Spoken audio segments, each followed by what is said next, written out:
Hello and welcome everyone to the third webinar of the Youth for Digital Sustainability program. Today our topic, as you can see, is Internet for Social Good, and we want to explore different approaches and different regional perspectives on how to foster the Internet's potential for connecting and democratizing societies and for empowering people, all while mitigating risks, harms and challenges that the online world holds.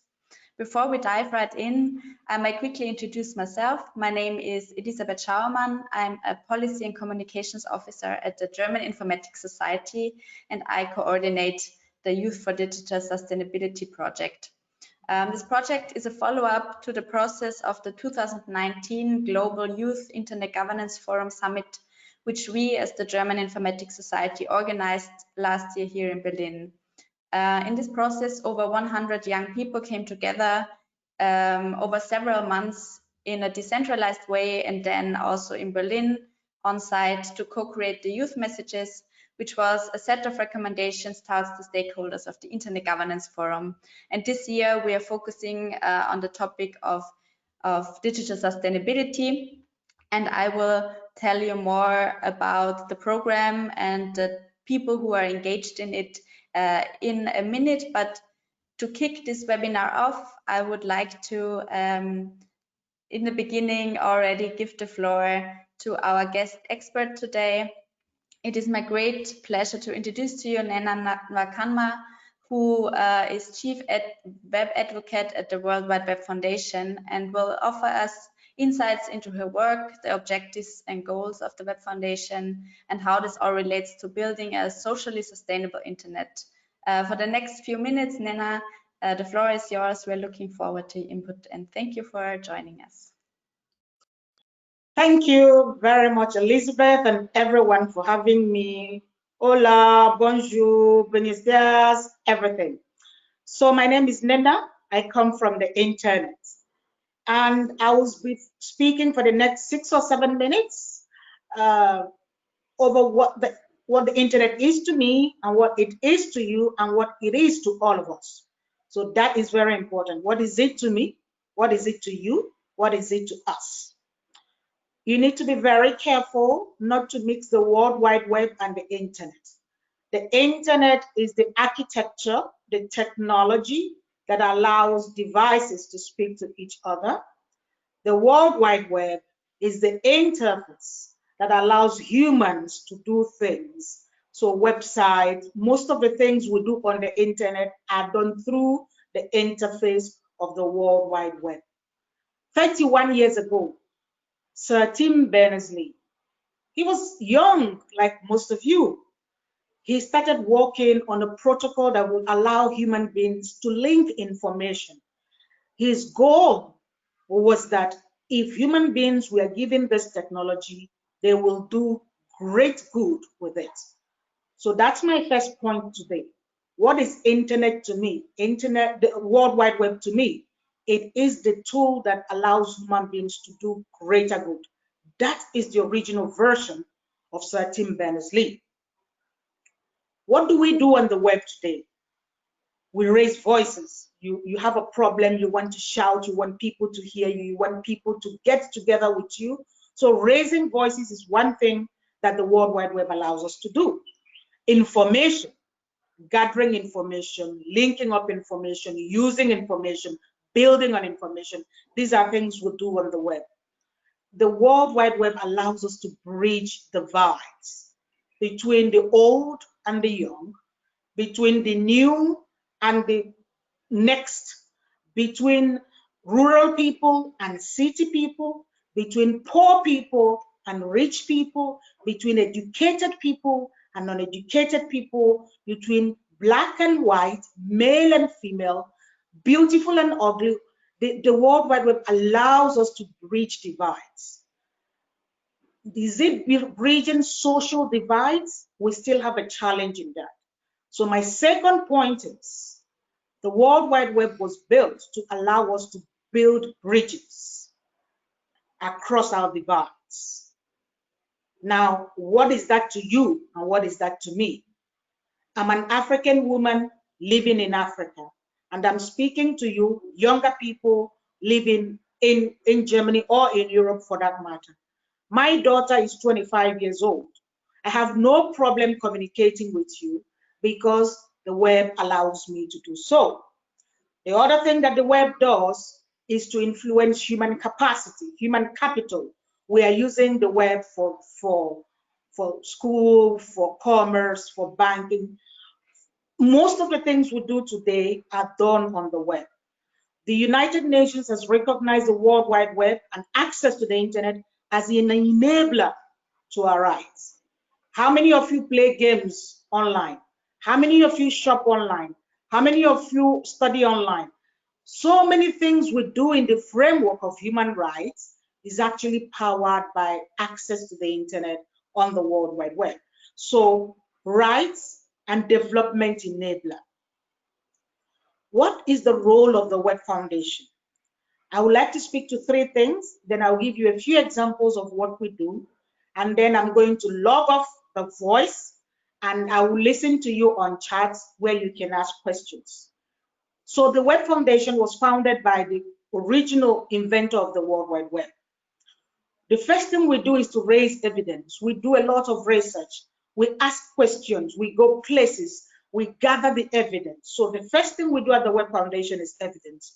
We produce something called the Women Rights Online Report, the Digital Gender Audit, the Affordability Report. Those are the things we do. We do a lot of reports, we ask questions, and we furnish this report to the global web community. We build coalitions. We have something called the Alliance for Affordable Internet. The Alliance for Affordable Internet.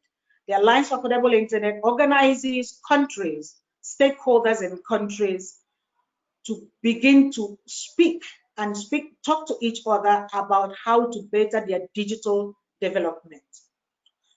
So we do evidence, we do coalitions at national levels. We also gather people in many overall in the world.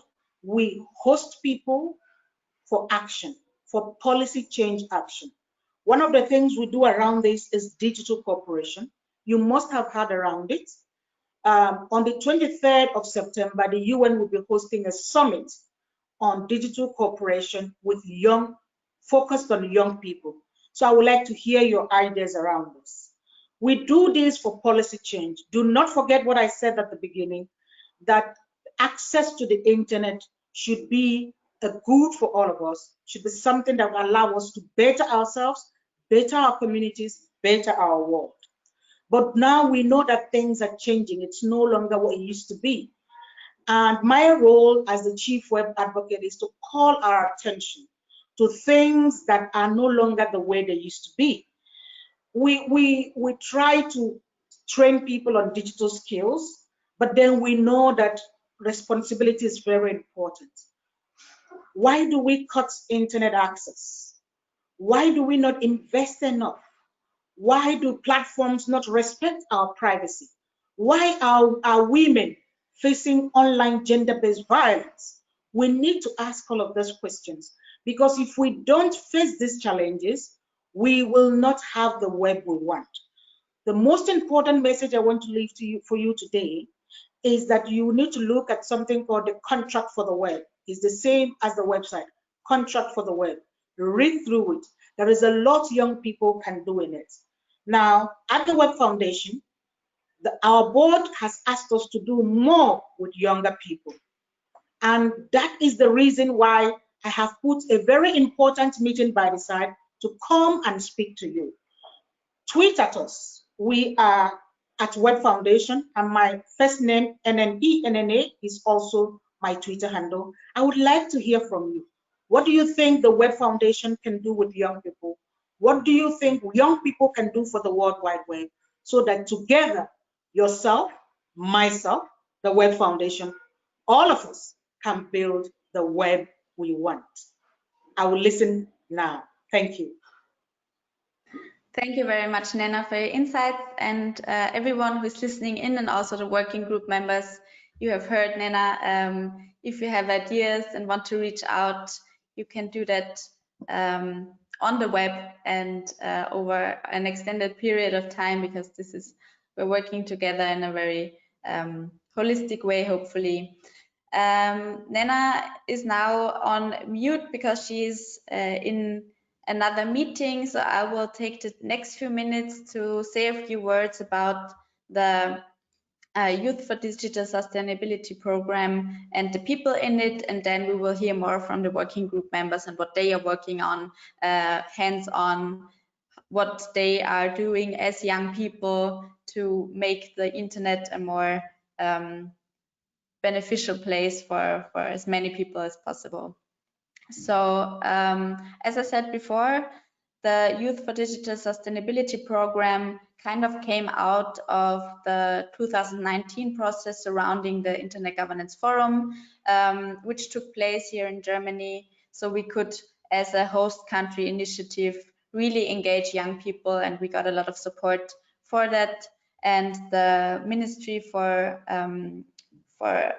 Economic Affairs and Energy here in Germany now supports us again to network young people worldwide on the topic of digital sustainability. And in an open call for working group members, we identified 53 young experts from all parts of the world, from 32 countries specifically, and they have organized in 4 working groups, each working group focusing on a specific aspect of digital sustainability. So we're looking into environmental effects, economic sustainability, social sustainability, which is the topic of today. And in the next webinar, we will speak about the sustainability of internet governance and internet governance processes.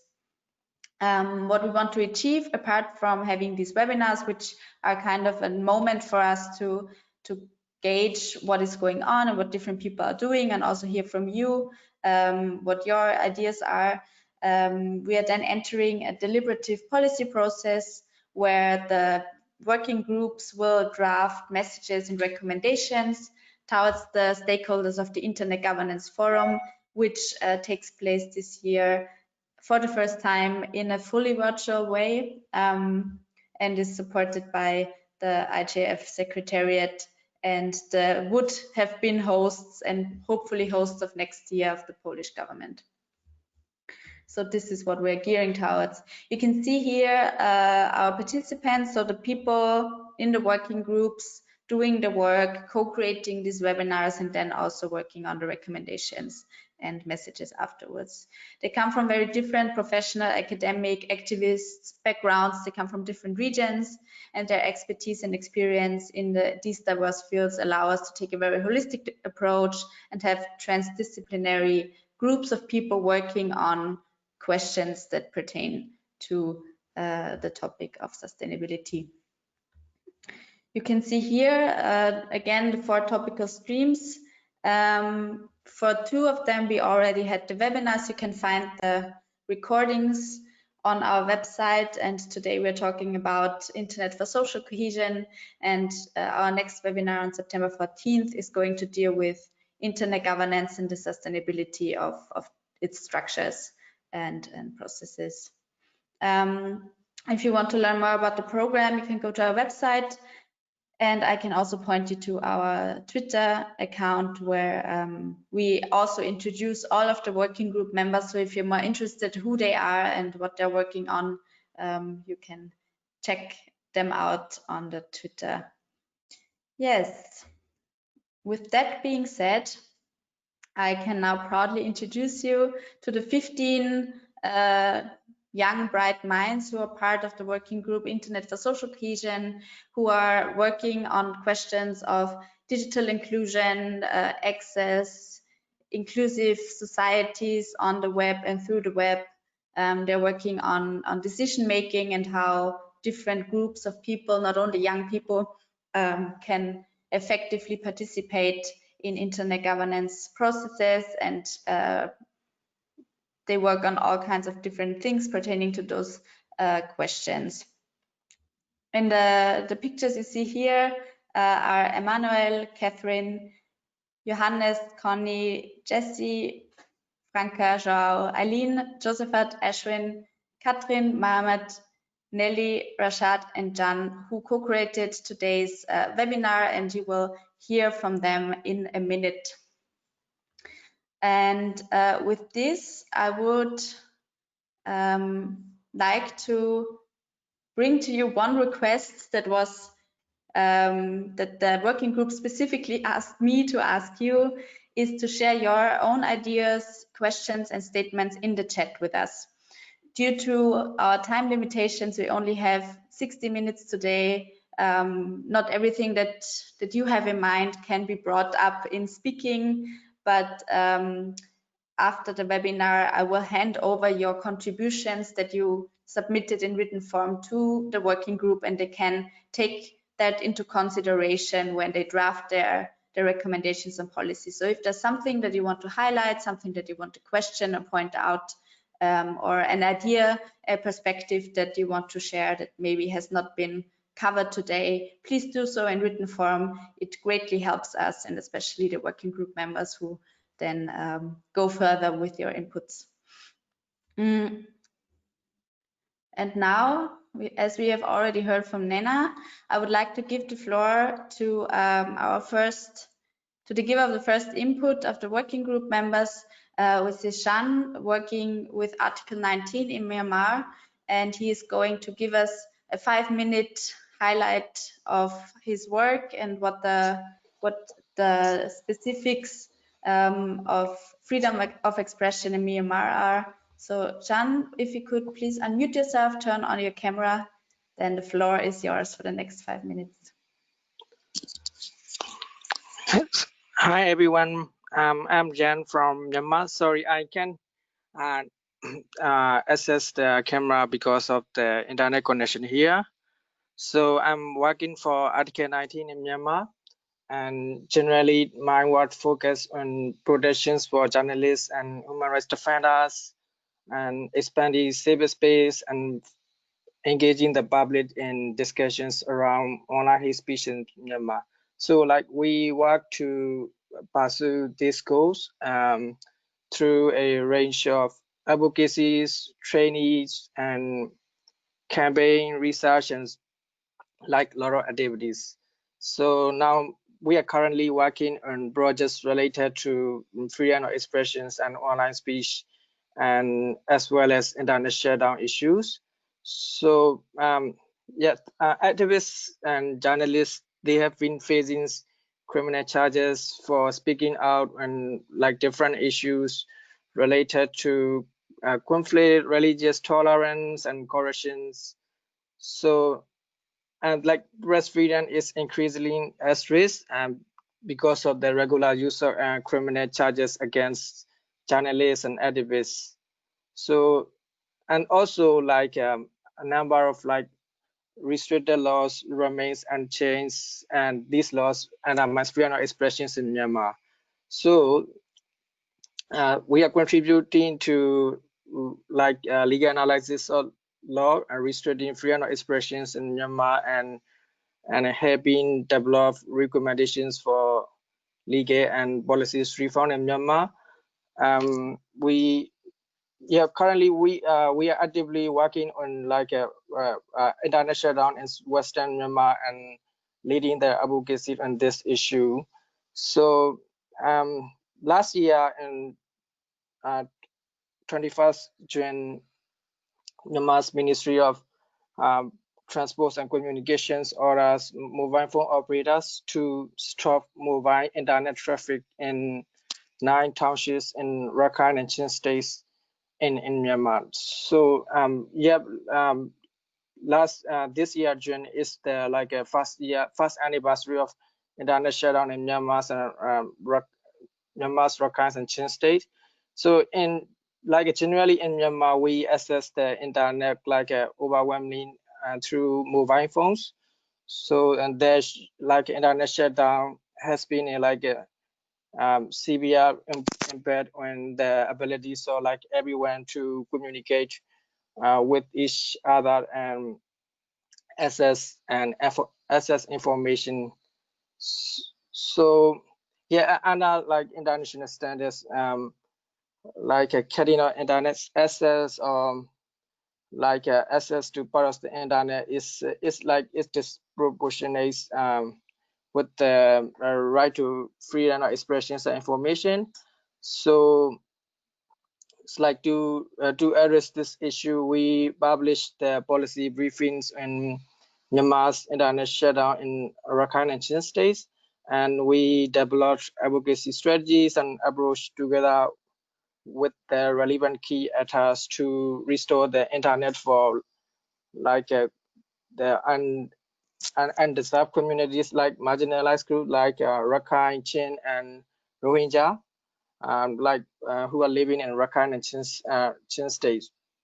So we have been engaging with like government officials, telecommunication company, especially Norway-based Telenor, and civil society organizations like across like regionally and like nationally. And yeah, we recommend the Myanmar's government to lift the internet shutdown, on like mobile internet in Rakhine and Chin states. And also we call the Myanmar governments to repair Article 77 of the telecommunications law, which is really problematic in this internet shutdown issue. So last month, the Myanmar government restored 2G access to all like 9 townships affected by the order, but the internet speeds are super slow that mobile users cannot like a web page, they cannot use application, and they cannot use like YouTube, and they cannot like call into like questions needs that like significant of the government's actions and change in policy. And yeah, when like COVID-19 second wave comes to Myanmar, and there has been increasing cases in Rakhine state. So like increasing cases in Rakhine state really demonstrates the agencies are like restoring full internet access to like those areas. So right now, like the internet restrictions becomes extreme obstacle to get like relevant public health information, especially about like COVID-19 for people living in Western Myanmar. So now many people in like these areas affected by this internet restriction, they are not aware of the COVID-19 pandemic and what is happening above like the pandemic situation. So yeah, we it's like restoring the like full 4G internet access has been like a long year-long journey for us, and we are still fighting. I would be happy to know your thoughts and any suggestions for yeah for like for these issues. I would be happy to please feel free to reach out to me if you have any questions or any ideas for these issues. I'm happy to work together with you guys, and thank you so much. Thank you, Jean, and for your insights of your work. I'm very happy that we have you on the working group, because not only is the work of Article 19 very important, but I think especially the case of Myanmar and the perspective that you bring points out very specific issues and problems that we need to tackle. So if anyone from our participants has any ideas or resources that they want to share, please do so in the chat. And with your working group members, you will exchange anyway over the next few weeks. Thank you very much again. For the next input, I would like to ask Kathrin and João to take the floor. They are both youth ambassadors at Better Internet for Kids, and they are going to share with us over the next 5 minutes what their work entails, what they focus on, and how this all comes into play for our policy work. The floor is yours. Thank you, Elisabeth. Hi, I'm Kathrin. I'm a law student from Germany, and I'm really happy to talk to you about today about my heart project, Better Internet for Kids. João and I are long-standing ambassadors with Better Internet for Kids, I think about 8-9 years, something like that. And we are active in very different projects we want to present later, but I give the floor to João to give you some insight about how Better Internet for Kids is working. So, hi everyone, my name is João Pedro, and I've just completed my master's in intelligent systems. I'm a tech enthusiast and digital rights advocate, so I give lectures and talks about digital literacy and internet governance. And as Kathrin said, being a long-standing youth ambassador for Better Internet for Kids project and member of other youth initiatives in IG space. So I'm going to tell you a little bit about the Better Internet for Kids project. So there's a digital agenda for Europe, which aims to have every European digital. And children, of course, have particular needs and vulnerabilities. But we also know that the internet also provides a place for opportunities. So building on a succession of safer internet programs, Better Internet for Kids is a European Commission funded initiative aiming to create a better internet for Europe's children and youth. Better Internet for Kids, or BIC, is managed on behalf of the European Commission by European Schoolnet, which coordinates the InSafe network of awareness centers, helplines, and youth panels in partnership with the International Association of Internet Hotlines. These combined strands, which means the awareness centers, helplines, youth panels, hotlines, are commonly referred as safer internet centers, operating in each of the European member states, Iceland and Norway, in a drive to keep children and young people safe online. Kathrin, would you care to give some examples? Yes, I'm happy to do so. Like João mentioned, Better Internet for Kids is like an umbrella for different projects and campaigns and initiatives. So I want to give you 2 or 3 examples about what we are doing.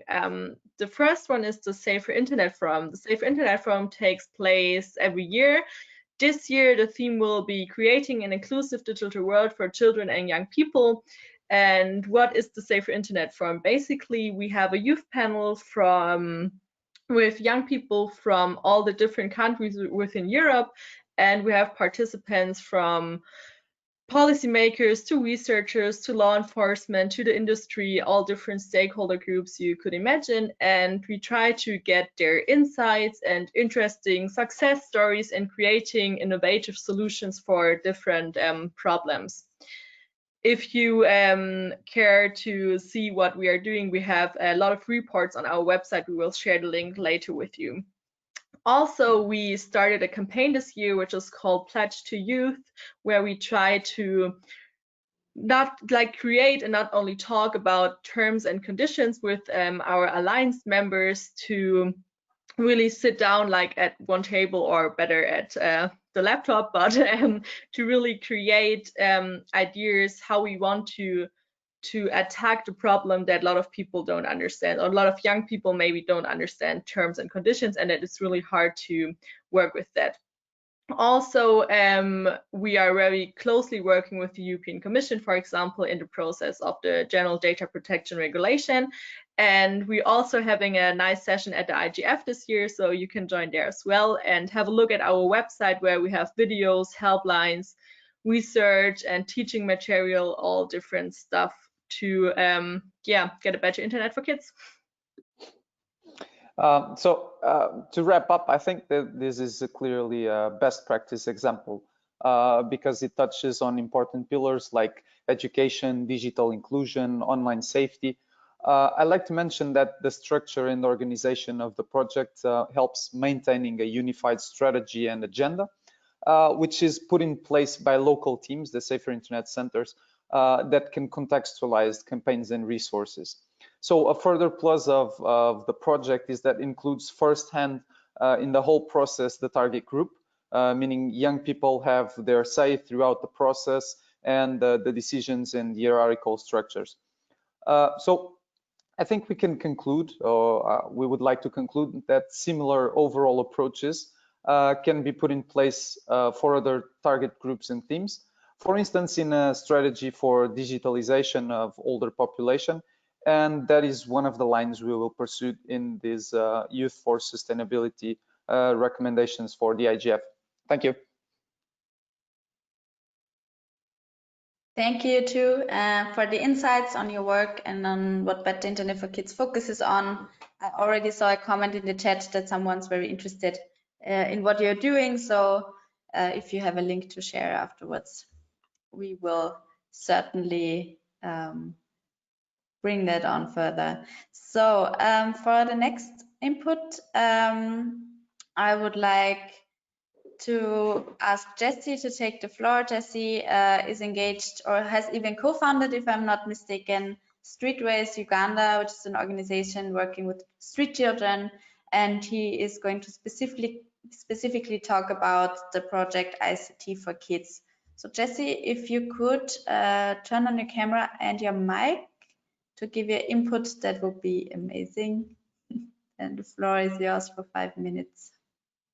I see your camera is not on, but maybe we can do the audio. All right, thank you so much. My name is Jesse Nathan Kalange, and I'm from Uganda. And I'm a member of the Internet Society of Uganda, as well as the Information and Communications Technology Authority of Uganda, and a co-founder for Streetways. So at Streetways Uganda, our main focus is based on transforming the lives of street-connected children. And our main desire is to see that we achieve SDG 4, which is quality education, as we very much realize that all over the world, we have about over 150 million children that live on the street. That includes youth. And there is a problem when it comes to access to literacy and other opportunities that come alongside that.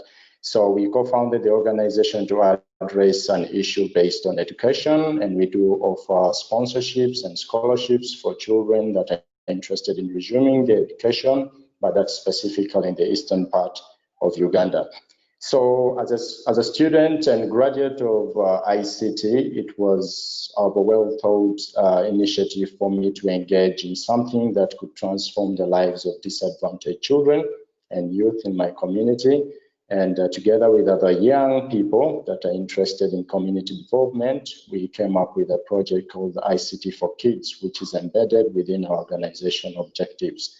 So our main focus as people that are engaged in promoting digital literacy and empowerment for youth, we looked at addressing a cause that engages children on the street in learning the basics of ICT, but also streamline the gap on existing policies which are focused on our national ICT policy.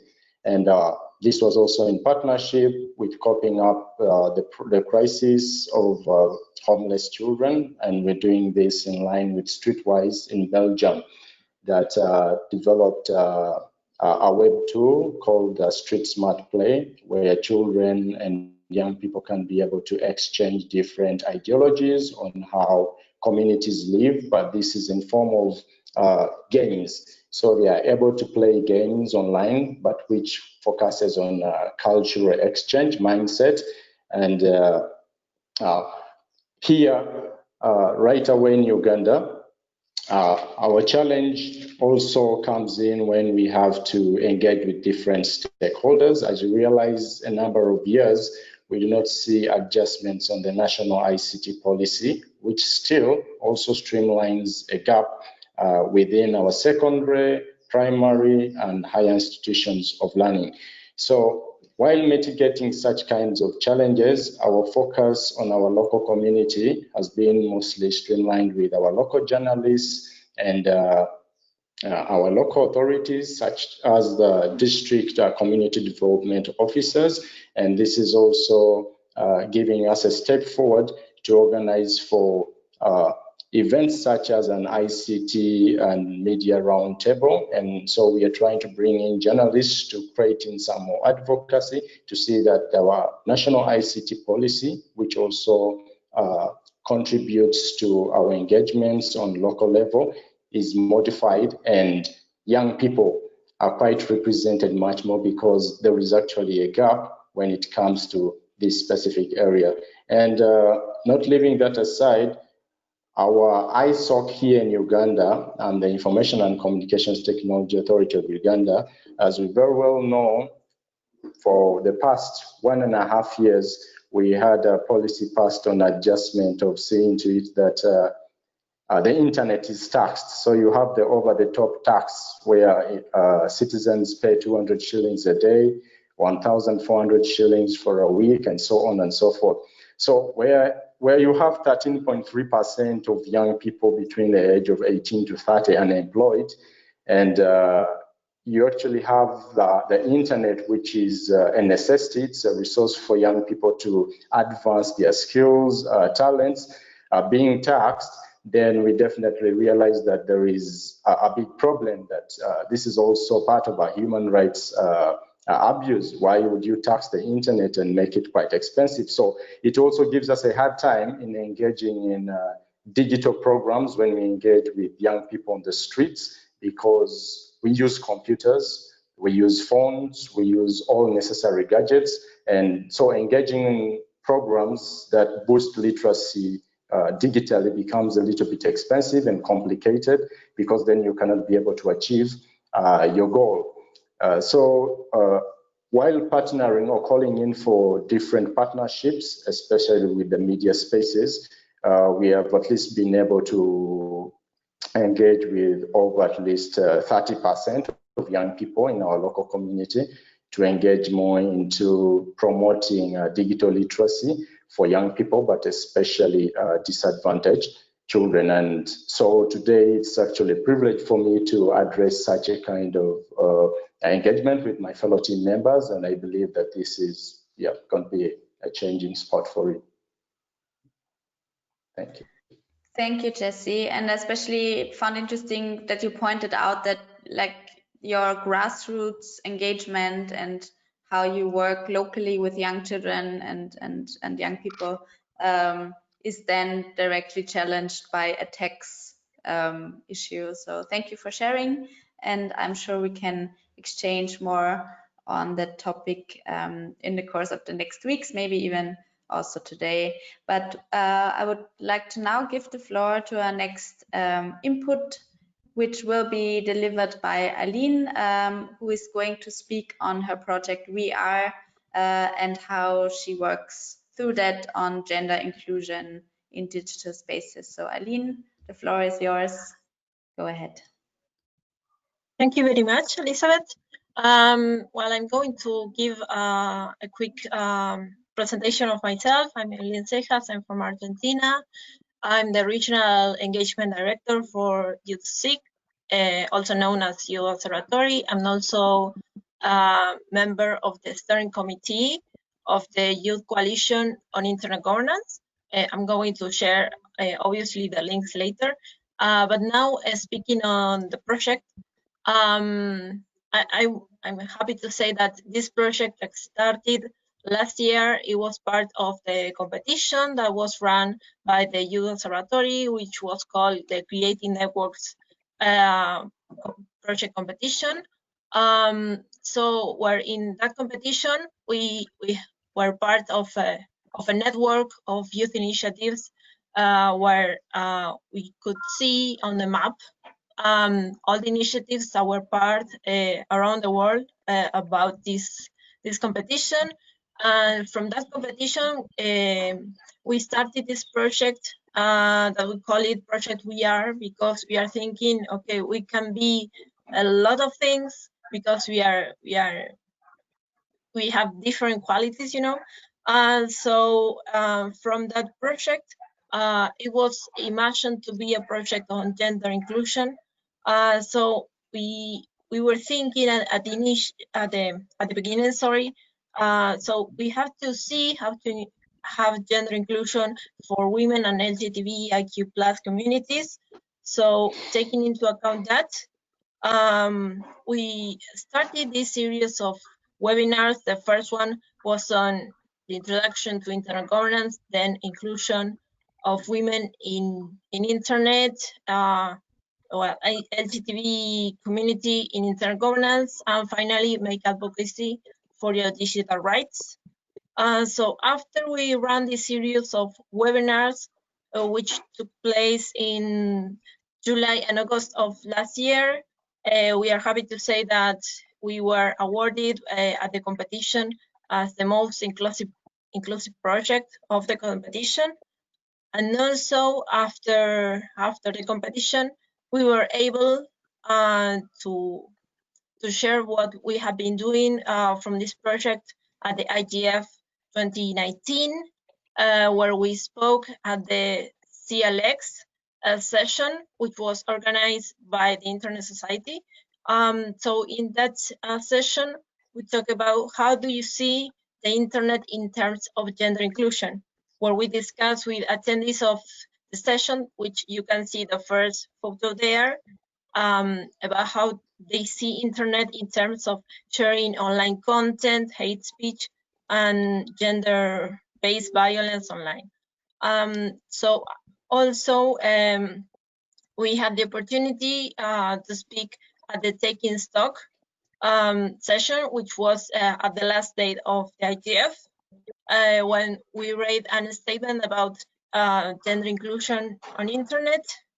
About this year, we are going to organize a series of webinars about exploring the impacts of the pandemic in marginalized communities. So if you have any more ideas or inputs about this, you can tell me. I'm happy because I'm sharing this space with Jessie. Jessie was part of the webinars last year. And so we are really happy that we have the opportunity to be speaking to you here. And also we would like to know how do you see the impacts of the pandemic in the marginalized communities. So you can check our website and also get in touch with us and help us to shape the program for this year. So thank you. Thank you, Eileen, for your input. You can see on the shared screen the website, and if you send the link to me, Eileen, in the chat, I can share it with everyone who is listening in. So those have been our inputs. You have seen different aspects of what this working group is dealing with and what maybe could be potential questions and aspects that they can turn into recommendations. But for our last segment, the last 17 minutes of this webinar, I would like to open the floor to the rest of the working group, but also point you or everyone listening in to a Mentimeter that was prepared by the working group, where you could give us a bit of an insight. What do you think that the working group should be focusing on, what you would rate as a priority in this cohort? So I will share the link now to the chat, and maybe Kathrin, you could briefly take the floor and explain what is behind this poll. Yeah, sure. We really like the idea of the Mentimeter. Yeah, the last group did. And so we thought that we want to know which are the priorities. So I think we have 10 different themes at the Mentimeter, and you can just like put your priority from 1 to 7, and it's just like for our work later on in the process to know which are your priorities and on which parts we should focus. Wonderful. So I encourage everyone who is listening in to give their votes. You can do that right now, or maybe after we're done here, so you're not distracted, but your inputs and insights would be greatly valued and also those that you submit to us in written form, as I have been saying. So I would now like to, for real, open the floor to the working group, and specifically the working group members who have not yet had the opportunity to speak up, and to maybe react what has been said or add another perspective or narrative. What are topics that you're working on to be part of this work stream that are maybe directly linked to the discourse in your region? You can either take the floor by unmuting yourself and turning on your camera, or if no one steps up, I will ask you to speak up. But I see that Nelly is already unmuting herself. So Nelly, would you like to take the floor? Yes, hello everyone. Initially, I want to introduce myself in a very short notice. I'm Nelly from Georgia. I'm a part of non-governmental organization created exactly with the purpose to enhance understanding how internet can evolve social life in the best possible way. We all agree that the internet creates a basis for three forms of social cohesion. Internet is being used and can be adapted to improve education, health, and even political processes. This topic we are working on in the scope of this project is especially essential for developing countries like Georgia, and that appeared strongly during the period of coronavirus. Because as I have already mentioned, every aspect of our social life now is highly linked and connected to the internet. So even educational platforms. However, a lot of people still don't have an access to the internet, and the problem of social divide is still actual. However, it is not the only aspect of this multispectral topic. So it's my real pleasure to be here, to hear all your point of views, your ideas regarding this issue, and be involved in the discussion processes. So thank you very much. Thank you, Nelly, for your insights. Is anyone else out of the working group willing to share or to point out something? Yes, Franka, go ahead. Connie, then you next. But you can turn on your camera if you like. Now we can group up with our cameras. Yes, I just wanted to add something up to something Jan already talked about, the lacking internet access and therefore lacking informations regarding COVID-19 and informations on how to protect yourself. In Germany, the German Ministry of Health, for example, didn't have any subtitles available, therefore excluding people with hearing disabilities from their videos. So this, like, internet access for people with disabilities is always a huge problem, but during this pandemic, it's like just really dangerous. And I would therefore ask all of you, if you have input regarding this, any idea to how to deal with that problem, please share this with us, because that is also something I think we should really look at. Definitely. Thank you, Franka, for bringing that to our attention. Connie, you're next. Hello, am I audible? Okay, so hi everyone. Thank you for your sharings. They were really insightful and inspiring, and I enjoyed them a lot. So a brief self-intro, I'm Connie and I just turned 19 years old. I'm engaged in Net Mission, Youth for IG, Youth Observatory, and the Internet Society Hong Kong chapter.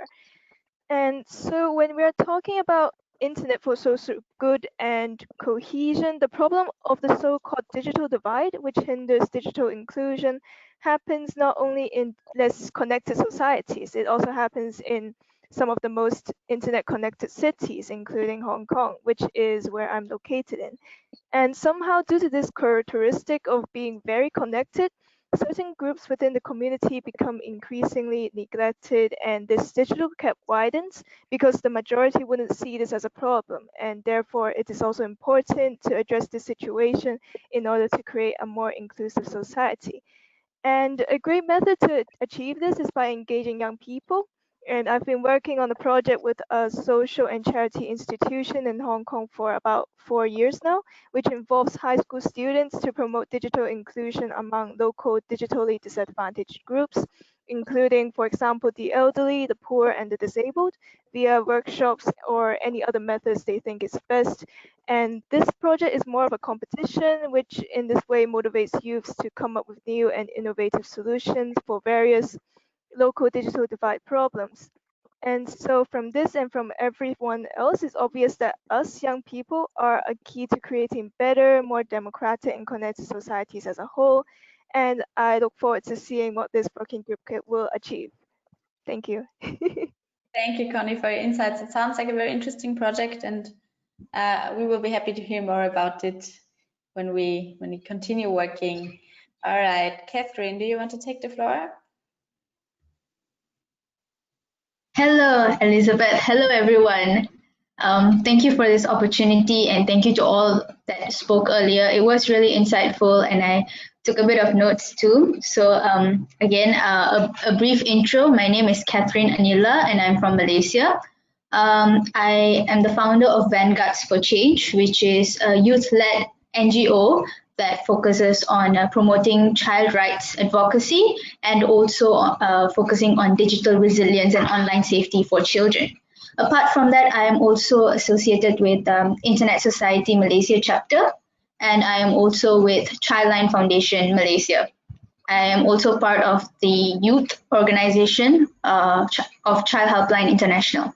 So two things that I would like to share, just two events or two activities that has been done in Malaysia. First thing is in 2016, a group of journalists, young journalists who do investigative journalism, they actually posed as young 15-year-old, 14-year-old girls online, and they documented this entire series called Predator in My Phone. So what they did is they posed as young girls and even young boys, and they just sort of put themselves out there on social media to look at how pedophiles and how these cyber groomers groom children and lure them into meeting them in hotel rooms and actually having sex with them.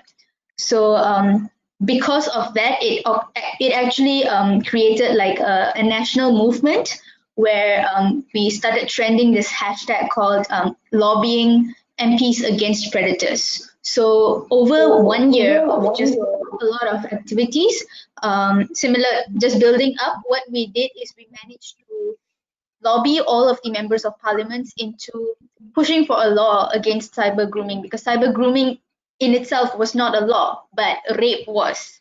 So we sort of brought into light how crimes that are done online, although there is no physical contact, it is still a crime anyway.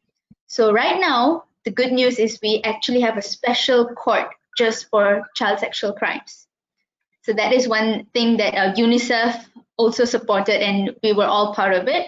And another thing is last year, UNICEF East Asia Pacific Regional Office, they conducted a research on 4 countries, and Malaysia was one of them. And the research is called Our Lives Online. The report is out on their website. You guys can also go check it out. But the research is basically on children and their social media use. So as for Malaysia, I was part of the coordinating team, and we got them to look at 4 different groups of children. So we had refugee children, children from the urban area, children from the rural area, and school children as well from national schools. So we spoke to them, and the shocking results that we got from the report is that there is a total of 175,000 children that go online for the first time every day. That just shows how rapid children are going online, and we need right now more than ever to have digital literacy and digital resilience for children. And also 2 out of 5 children admit that bad things happen to them, but they would not want to share it with their parents or with anyone. This happens online. So these are 2 initiatives that are happening in Malaysia, and the report will be launched in Malaysia in another 2 weeks. So I am really glad that I got the opportunity to be part of Youth for Digital Sustainability, and I cannot wait to engage further with all of you. Thank you.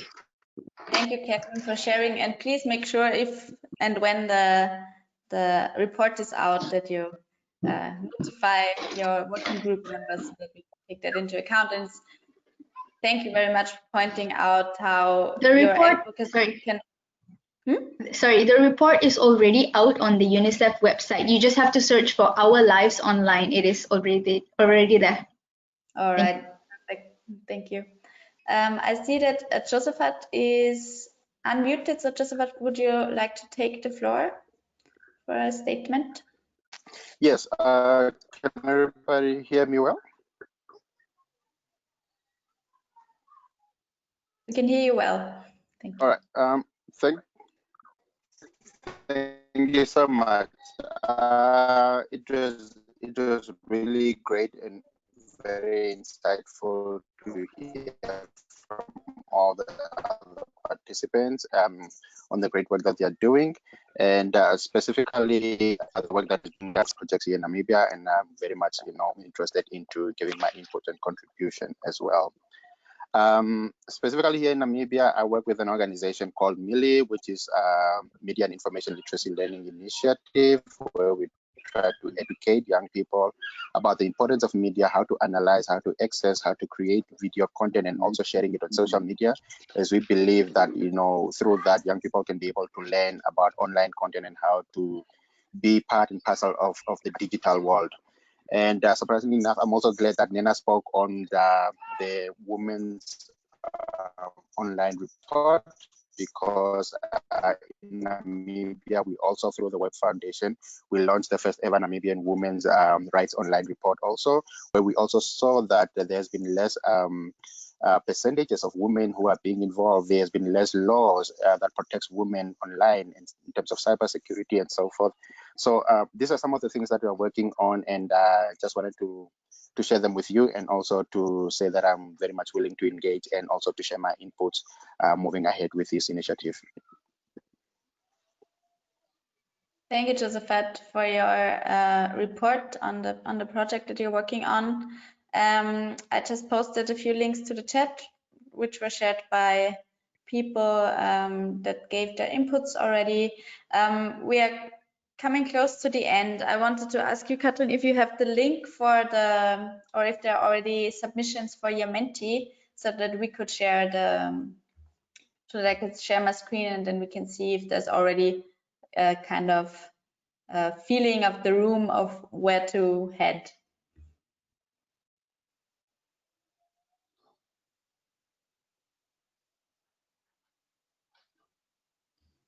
All right, I just got that. Yes, I just sent you the link. I hope it's working. Yes, I'm opening it now. If it shows up, I will share my screen. All right, I see that there's already been some activity. Just 1 second, so that everyone who is interested can see that. Are you able to? Yes, you should be now able to see. So we have quite a high vote for education and digital literacy. Then on second place is gender equality, then comes access. But I see that there's not so much variation, so that the different topics find similar support. So if you still want to give your vote on that Mentimeter, you can do that afterwards, and the working group will consult your inputs. I also saw that there was a bit of activity in our chat, so that will also be handed over to the working group, who will go into a policy retreat, so to speak, over the next weeks and figure out what they want to focus on and what could be possible recommendations and questions to bring forward, especially as young people, regarding the social sustainability of the internet. And with that, I would like to thank everyone who has listened in today. I want to thank all of our working group members and Nena for sharing their insights. And if you have enjoyed today's webinar, and if you're interested in internet governance and just like the governance of internet processes, I would highly encourage you to also call in on September 14th for our last webinar, where we focus on those questions. We will have 2 external guests. One of them is Chengetai Masango, who is heading the Internet Governance Forum Secretariat at the United Nations, who will give us an insight into their work. And then Antoine Verne of Mission Publique will also join us. He has coordinated, or is coordinating, a global deliberative engagement project that also focuses on how to make internet governance more open, inclusive, and socially sustainable. So we hope to see you there. And with that, I would like to close for the day, and we'll see you on the net. Goodbye.